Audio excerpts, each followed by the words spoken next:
So how does campaign finance affect things like housing and healthcare and wages? Well, let's take housing, right? One of the reasons that we are seeing single family homes becoming more and more out of reach cost wise for the average family is because you see private equity and private venture firms buying up single family homes across the and Congress has been unwilling to regulate that or to put restrictions around that because they are getting hundreds of millions from private equity firms and Wall Street and financial firms who are making money off of this right? Right. So single family are being priced out of the housing market, but private equity and Wall Street are making record profit. And Congress is doing nothing. They're supposed to be the watchdog, but they're doing nothing because they're casting those campaign checks, right? Let's say Big Pharma spends 300 million in every and they have 1,500 lobbyists on Capitol Hill every single. That is 3 for every member. That's insane. Every member.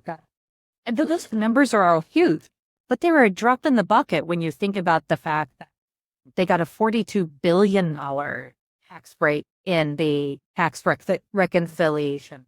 And they've been able to successfully fight back against the effort to negotiate prescription drugs, right? Even the big Democratic win a couple of years ago was only 10 drugs, only 10 drugs that they were willing to negotiate on, which means for so many people, prescription drug prices continue to rise, and they're having to make impossible choices between a drug that they need for their, or an energy bill, or grocery, right? And those are not choices that anyone should be making. And again, it's just the drug prices. Drug companies are making record profit. They face the money. We have the money as this is a policy. Agreed. And it's so fascinating to always hear politicians. I'm not gonna name anybody specifically, but I feel like, the listeners. What about the when we name?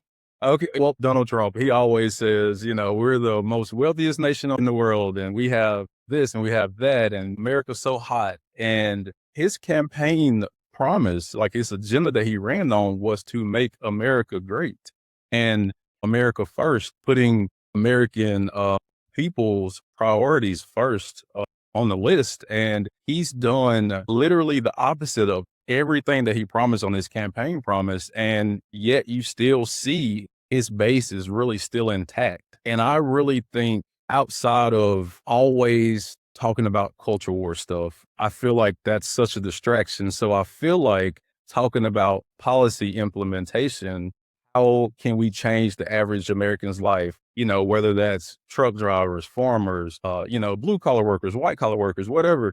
I just feel like if we can actually get politicians in office who actually do the things that they say, then that will move the needle itself. You don't have to engage in the political theater then, because like people are actually feeling it in their wallets, they're feeling it in their everyday life. And I think that mentality will actually project the country forward. You know what I mean?